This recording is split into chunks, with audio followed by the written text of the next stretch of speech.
Lahore central jail में 23 मार्च 1931 की शुरुआत किसी और दिन की तरह ही हुई थी। फर्क सिर्फ इतना था कि रात आई जबरदस्त आंधी सुबह होते होते सुहानी ब्यार में बदल गई थी।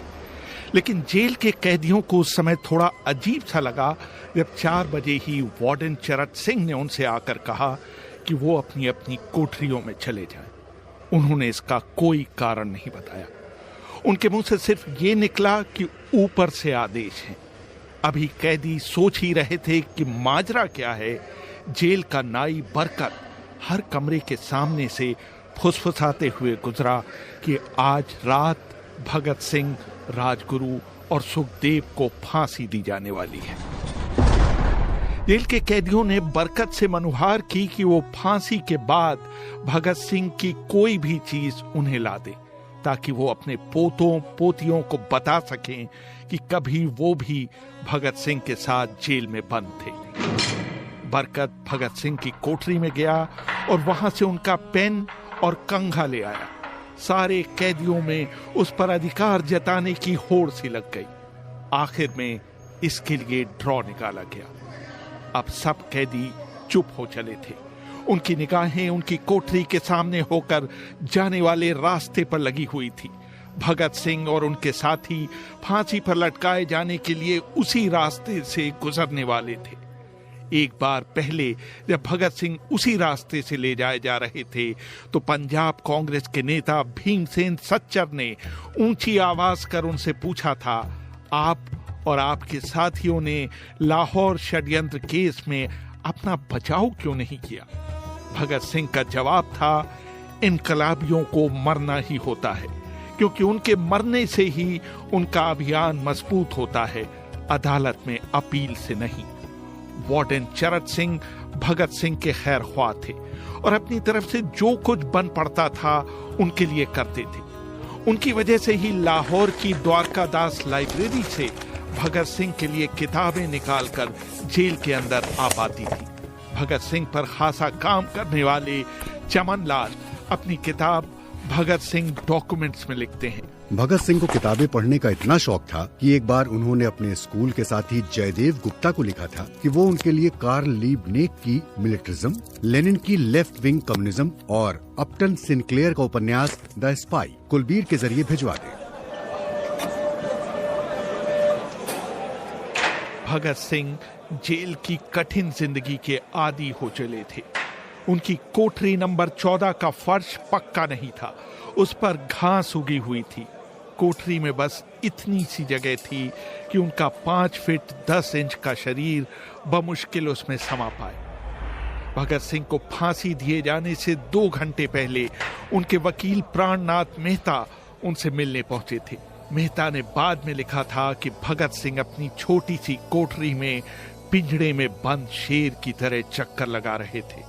उन्होंने मुस्कुराकर मेहता का स्वागत किया और पूछा कि आप मेरी किताब रिवॉल्यूशनरी लेनिन लाए या नहीं। जब मेहता ने उन्हें किताब दी तो वो उसे उन्हीं के सामने पढ़ने लगे, मानो उनके पास अब ज्यादा समय न बचा हो।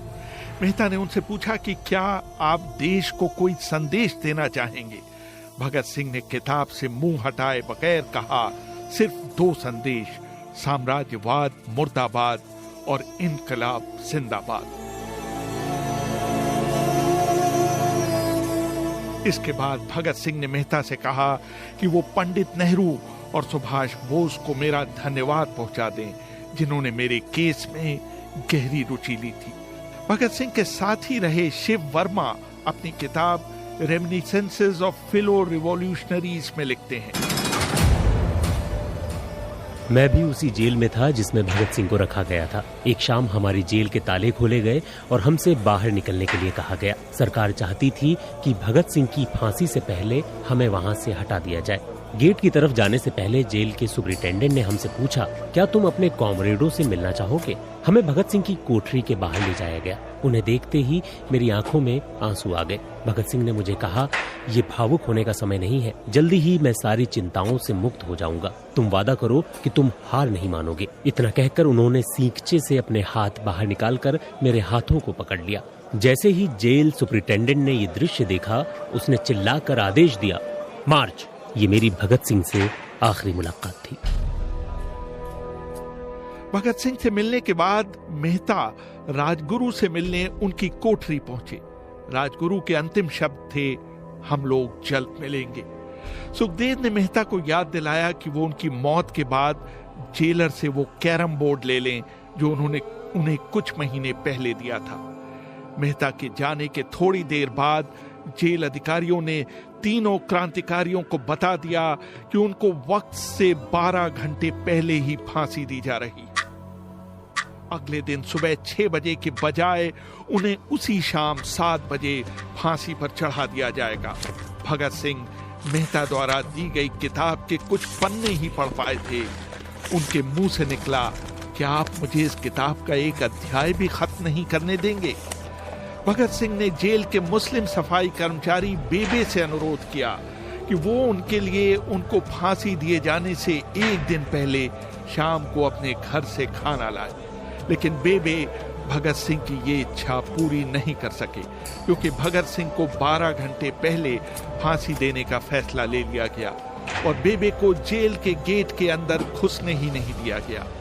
थोड़ी देर बाद तीनों क्रांतिकारियों को फांसी की तैयारी के लिए उनकी कोठरियों से बाहर निकाला गया। भगत सिंह, राजगुरु और सुखदेव ने अपने हाथ आपस में जोड़े और अपना प्रिय आजादी गीत गाने लगे। कभी वो दिन भी आएगा कि जब आजाद हम होंगे, ये अपनी ही जमीन होगी, ये अपना आसमां होगा। फिर इन तीनों का एक एक करके वजन लिया गया। सबके वजन पहले से बढ़ गए थे। इन सब से कहा गया कि अपना आखिरी स्नान करें। फिर उनको काले कपड़े पहनाए गए, लेकिन उनके चेहरे खुले रहने दिए गए। चरत सिंह ने भगत सिंह के कान में फुसफुसाकर कहा कि वाहे गुरु को याद करो। भगत सिंह बोले, पूरी जिंदगी तो मैंने ईश्वर को याद नहीं किया। असल में मैंने कई बार गरीबों के क्लेश के लिए ईश्वर को कोसा भी है। अगर मैं अब उससे माफी मांगूं तो वो कहेगा कि इससे बड़ा डरपोक कोई नहीं है। इसका अंत नजदीक आ रहा है, इसलिए ये माफी मांगने आया है।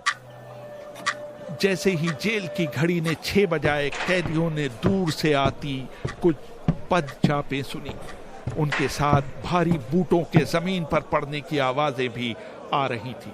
साथ में एक गाने का भी दबा हुआ स्वर सुनाई दे रहा था, सरफरोशी की तमन्ना अब हमारे दिल में है।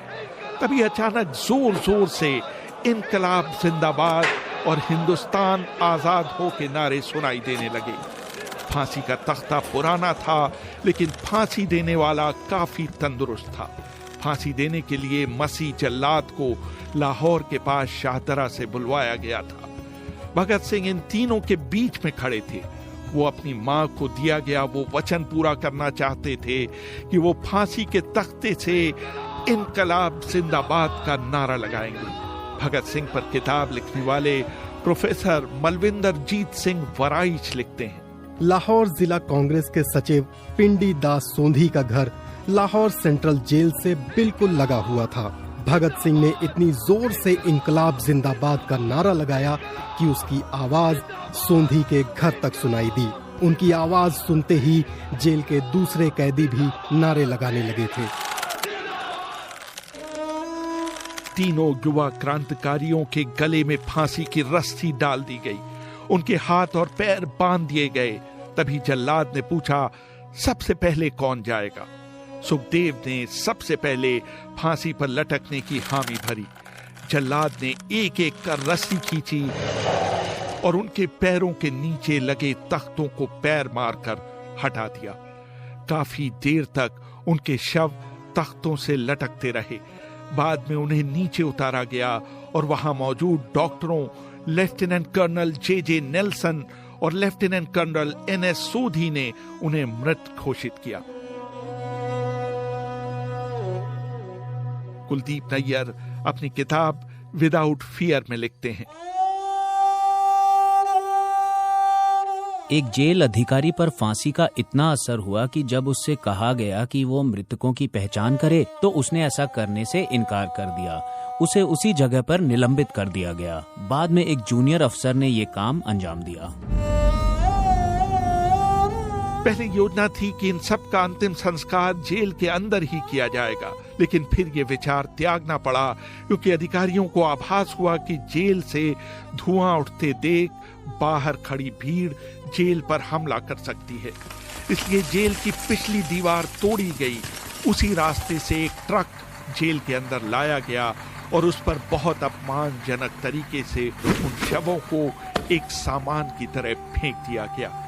पहले तय हुआ था कि उनका अंतिम संस्कार रावी के तट पर किया जाएगा, लेकिन रावी में पानी बहुत ही कम था, इसलिए सतलज के किनारे शवों को जलाने का फैसला लिया गया। उनके पार्थिव शरीर को फिरोजपुर के पास सतलज के किनारे लाया गया। तब तक रात के 10 बज चुके थे। इस बीच उप पुलिस अधीक्षक कसूर सुदर्शन सिंह कसूर गांव से एक पुजारी जगदीश अचरज को बुला लाए। अभी उनके शवों में आग लगाई ही गई थी कि लोगों को इसके बारे में पता चल गया। जैसे ही ब्रिटिश सैनिकों ने लोगों को अपनी तरफ आते देखा, वो शवों को वहीं छोड़कर अपने वाहनों की तरफ भागे। सारी रात गांव के लोगों ने उन अधजले शवों के चारों ओर पहरा दिया। अगले दिन दोपहर के आसपास जिला मजिस्ट्रेट के दस्तखत के साथ लाहौर के कई इलाकों में नोटिस चिपकाए गए, जिसमें बताया गया कि भगत सिंह, सुखदेव और राजगुरु का सतलज के किनारे हिंदू और सिख रीति से अंतिम संस्कार कर दिया गया। इस खबर पर लोगों की कड़ी प्रतिक्रिया आई और लोगों ने कहा कि इनका अंतिम संस्कार करना तो दूर, उन्हें पूरी तरह जलाया भी नहीं गया। जिला मजिस्ट्रेट ने इसका खंडन किया, लेकिन किसी ने उस पर विश्वास नहीं किया। इन तीनों के सम्मान में 3 मील लंबा शोक जुलूस लाहौर के नीला गुंबद से शुरू हुआ। पुरुषों ने विरोध स्वरूप अपनी बाहों पर काली पट्टियां बांध रखी थीं और महिलाओं ने भी काली साड़ियां पहन रखी थीं।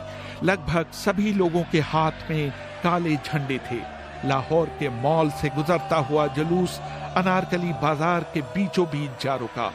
यकायक पूरी भीड़ में उस समय सन्नाटा छा गया जब घोषणा की गई कि भगत सिंह का परिवार तीनों शहीदों के बचे हुए अवशेषों के साथ फिरोजपुर से वहां पहुंच गया है। जैसे ही 3 फूलों से ढके ताबूतों में उनके शव वहां पहुंचे, भीड़ भावुक हो गई। लोग अपने आंसू नहीं रोक पाए। वहीं पर एक मशहूर अखबार के संपादक मौलाना जफर अली ने एक नज्म पढ़ी, जिसका लब्बो-लबाब था कि किस तरह इन शहीदों के अधजले शवों को खुले आसमान के नीचे जमीन पर छोड़ दिया गया। उधर भगत सिंह की फांसी के बाद वार्डन चरत सिंह सुस्त कदमों से अपने कमरे में पहुंचे और फूट फूट कर रोने लगे। अपने 30 साल के करियर में उन्होंने सैकड़ों फांसियां होती देखी थीं, लेकिन किसी ने मौत को इतनी बहादुरी से गले नहीं लगाया था जितना भगत सिंह और उनके 2 कॉमरेडों ने।